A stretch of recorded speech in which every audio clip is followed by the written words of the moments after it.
আসসালামু আলাইকুম। লাইফস্টাইল শাহিনা চ্যানেলের পক্ষ থেকে সবাইকে স্বাগতম। কাছে দূরে যে যেখানে বসে আমার এই ভিডিওটি দেখছেন, আশা করি সবাই ভালো আছেন। আলহামদুলিল্লাহ, আমরাও ভালো আছি। আবারও নতুন একটি ভিডিও নিয়ে হাজির হলাম আপনাদের মাঝে। আশা করি শেষ পর্যন্ত আমার সাথে থাকবেন, আপনাদের ভালো লাগবে। তো আজকে সকাল সকালে বের হয়েছি, একটি কাজে যাব। সেজন্য তো সকালে তাড়াহুড়া করেই নাস্তা করে নিয়েছি। সেই ভিডিও আর করা হয়নি, যেহেতু তারা আছে, অফিসে যেতে হবে এই জন্য। তো অফিসের কাজ সেরে যখন আসছিলাম তখন প্রায় 12টার মতো বেজে গেছে। তো আসার সময় দেখলাম যে আমাদের স্বাধীনতার দ্বিতীয় স্বাধীনতার পরে, ছাত্র জনতা দেশ স্বাধীনের পরে এই জায়গাটায় আমার আর যাওয়া হয়নি, যেহেতু আজকে অফিসের কাজে গিয়েছিলাম। অবশ্য মায়ের অফিসের কাজে, মার পেনশনের কাজ করতে গিয়েছিলাম।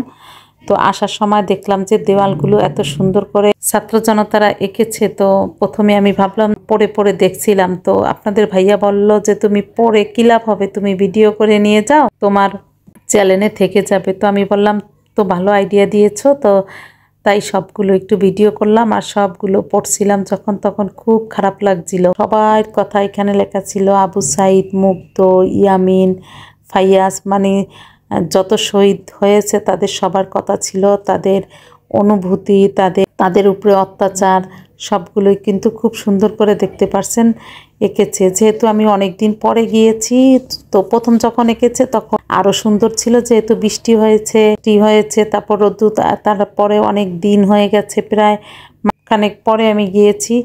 তো প্রথম আমি বুঝতে পারিনি যে এইভাবে এঁকেছে। তো টিভিতে দেখেছিলাম অনেক, যে সব জায়গায় এঁকেছে, বরিশালে এঁকেছে শুনেছি, কিন্তু যাইনি, তো তাই দিয়ে বলতে পারি না। তো আজকে যখন গেলাম তখন আর পারলাম না। এই যে পানি লাগবে, পানি, মুগ্ধ, আবু সাইদ, সবাই কথা, বিশেষ করে পুলিশে যখন গুলি করে ওইটা দেখলে এত খারাপ লাগে, হৃদয় একেবারে মচড়ে ওঠে। তো 71-এর স্বাধীনতা দেখিনি, ছাত্র জনতার এই 2024-এর স্বাধীনতা দেখলাম। তো বাংলাদেশের ছাত্র জনতাকে স্যালুট জানানো আমাদের সকলেরই, আমি মনে করি, একটা দায়িত্ব। সকল ছাত্র জনতাকে স্যালুট জানাই। আর যারা শহীদ হয়েছে তাদের জন্য তো সম্মান আছেই, যারা শহীদ হয়েছে তাদের বাবা মাও গর্বিত।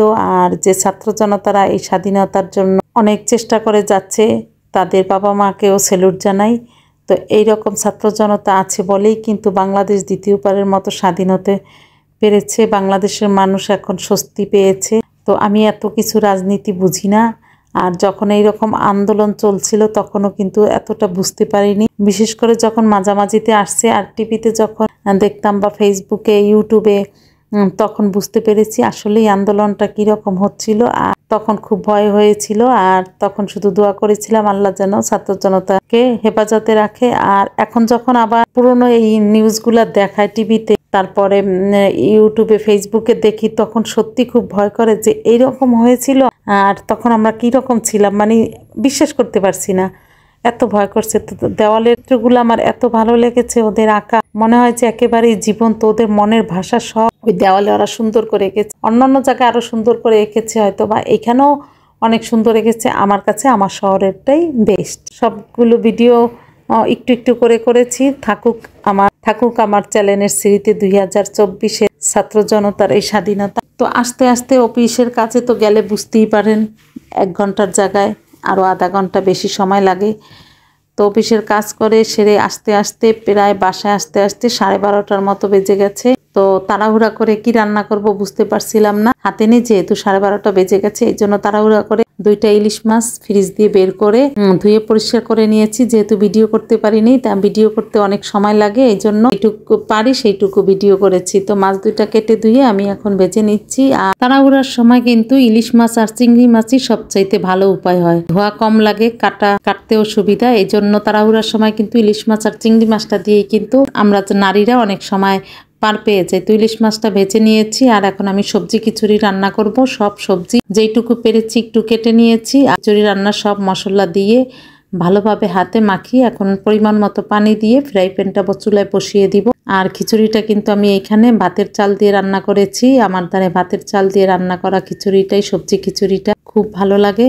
পোলার চাল দিয়ে কিন্তু সবজি দিলে আমার কাছে ভালো লাগে না। তো আপনারা যদি এইরকম ভাতের চাল দিয়ে কখনো না খেয়ে থাকে, তাহলে আমি বলবো আমার প্রিয় আবু ভাইয়ারা এইরকম ভাতের চাল দিয়েও কিন্তু সবজি খিচুড়ি রান্না করে খেয়ে দেখবেন, অনেক মজাদার হয়। তো 2-3টা টমেটো ছিল, তো ভাবলাম যে একটু ভর্তা করে নিই। আপনাদের ভাইয়া আবার টমেটো ভর্তাটা খুব পছন্দ করে, যেহেতু টমেটোর এখন অনেক দাম, তো তা তো সবাই জানেন। তো সেটাও আমি একটু চুলায় ফ্রাই প্যানে একটু ভেজে নিয়েছি, রসুনও ভেজে নিয়েছি। আর টমেটো ভর্তা তো সবাই পারেন, আমার খেতে ভালো। সবকিছু নিয়ে এখন মানে তাড়াহুড়া, যেহেতু দুপুরের খাবারের সময় হয়ে গেছে, তাড়াহুড়া করে যেইটুকু পারি আর কি সেইটাই করতেছি। তো বরাবরের মতো আবার একটা অনুরোধ করে নিই, আমার ভিডিওটি যদি একটু ভালো লেগে থাকে তাহলে বেশি বেশি লাইক কমেন্ট শেয়ার করুন, আমার চ্যানেলটি সাবস্ক্রাইব করে আমার পাশে থাকুন। চাইলে ফেসবুকে আমার পেজটি ফলো দিতে পারেন। তো আমার কিন্তু খিচুড়িটা একেবারেই হয়ে গেছে, দেখতে পাচ্ছেন। এখন শুধু আমি একটু ধনিয়া পাতা কুচি দিয়ে দিচ্ছি।